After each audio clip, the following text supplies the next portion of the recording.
Everybody says be yourself. Nobody tells you what that actually costs. They sell identity like a skincare routine. Step 1, self-love. Step 2, confidence. Step 3, monetize it on Instagram. But real identity isn't soft. It's not aesthetic. It doesn't come with a color palette or a personal brand deck.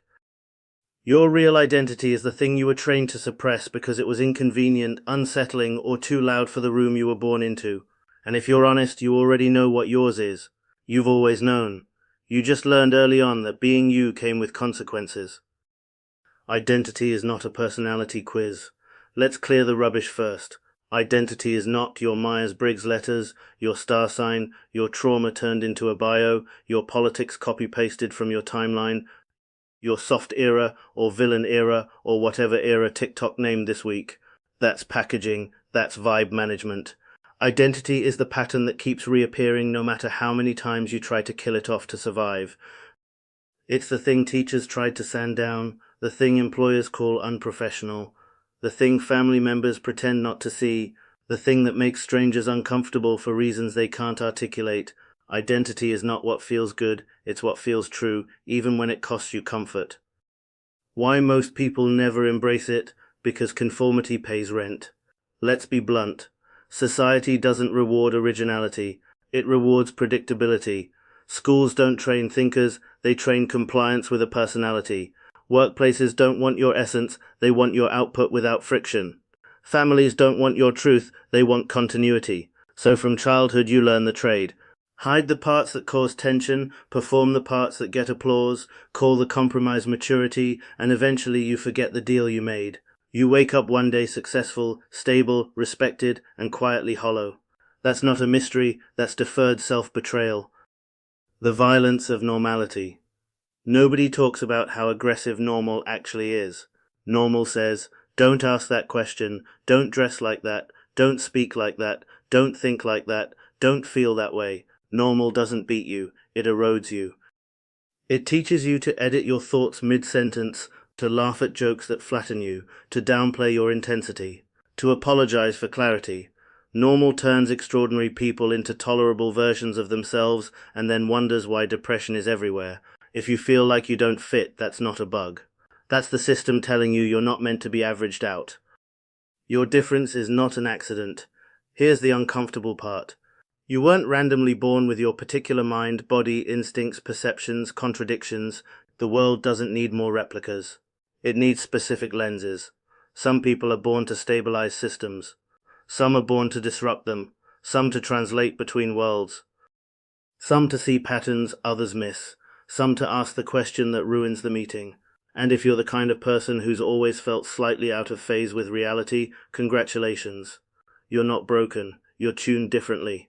That tuning becomes unbearable only when you try to live someone else's frequency. Why embracing identity feels like death? Because it is. Not literal death. Social death. You lose approval, familiar roles, easy belonging, the version of you everyone understood.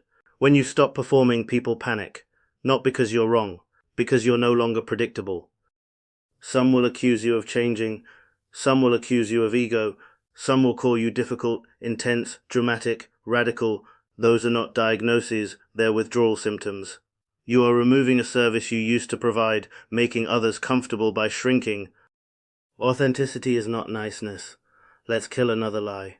Embracing your identity does not make you nicer, it makes you clearer. Clear people unsettle those who survive through ambiguity. Clear people threaten systems built on silence. Clear people are harder to manipulate. You will not always be liked. You will be respected by the right ones, feared by the wrong ones, ignored by those who only liked your mask. That's the trade, and it's worth it. The loneliness phase. No one warns you about this part. There is a stretch of time where you've outgrown the old world but haven't built the new one yet. You'll feel isolated, misunderstood, unmirrored. This is not a sign you made a mistake. This is the vacuum after shedding a false self. Every real transformation has a quiet, awkward, unmarketable middle. Stay there, do not run back for applause. You don't need to be understood. This one's hard. You don't need universal comprehension. You need internal alignment. Being understood by everyone usually means you've said nothing new. The people who are meant to recognize you will feel it instantly. No convincing, no performance, no translation required. That's how you know you're real. Stop waiting for permission. No one is coming to validate your difference. No committee is approving your existence. No authority figure is going to tap you on the shoulder and say, yes, now you may be yourself. If you're waiting for that moment, you'll be waiting forever. Identity is not granted, it's claimed, quietly, repeatedly, often alone. The payoff they don't advertise. When you embrace your identity fully, something strange happens. You stop chasing, you stop contorting, you stop performing for rooms that were never built for you. Energy returns, focus sharpens, decisions simplify. Life stops feeling like a series of negotiations and starts feeling like a direction. You may have fewer people around you, but you'll have more self in the room, and that changes everything. If you feel too much, think too deeply, see too sharply, resist too instinctively, refuse too often, because the world does not suffocate average people, it suffocates precise ones. The ones who notice the script while everyone else is still clapping at the performance. The ones who can't unsee the hierarchy in a casual conversation. The ones who feel the emotional temperature of a room drop by 2 degrees and know exactly why. You were never too much. You were just too accurate for environments built on pretending. And accuracy is dangerous in a culture that runs on illusion. You were not built for minimization. You keep trying to compress yourself into a socially acceptable file size. Speak less, care less, dress neutral, tone it down, be realistic, be professional, be mature. Translation, be smaller, be quieter, be digestible. But your identity is not a PDF.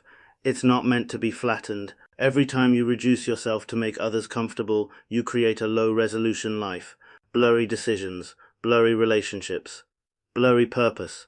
Then you call the exhaustion burnout, when really it's the fatigue of maintaining a distortion. The moment you stop performing, there is a very specific moment in this journey. You stop explaining yourself, not because you can't, but because you no longer feel the need to translate your existence into a language built by people who were never trying to understand you in the first place. You let them misunderstand. You let them project. You let them build entire false narratives about you while you continue walking in your direction like a planet that has exited someone else's orbit. And that's when your life starts to change. Because performance is expensive, authenticity is efficient. Your real life begins when you become inconvenient. As long as you are easy to categorize, you are easy to control. The moment you become complex, systems can't file you, algorithms can't predict you, people can't label you in one sentence. That's power, not the loud cinematic kind, the quiet structural kind. The kind where you walk into rooms and the energy shifts not because you're trying to dominate, but because you are completely uninterested in shrinking. That's what presence actually is. Not confidence, congruence. You are not here to be relatable. Relatability is the lowest bar in the era of content. Everyone wants to be someone people can connect with, but the people who change culture were never initially relatable. They were specific. Specific in thought, specific in voice, specific in form. Your job is not to be universally understood. Your job is to be unmistakably you. The right people don't connect with your performance. They connect with your precision. Not left, not right, just real.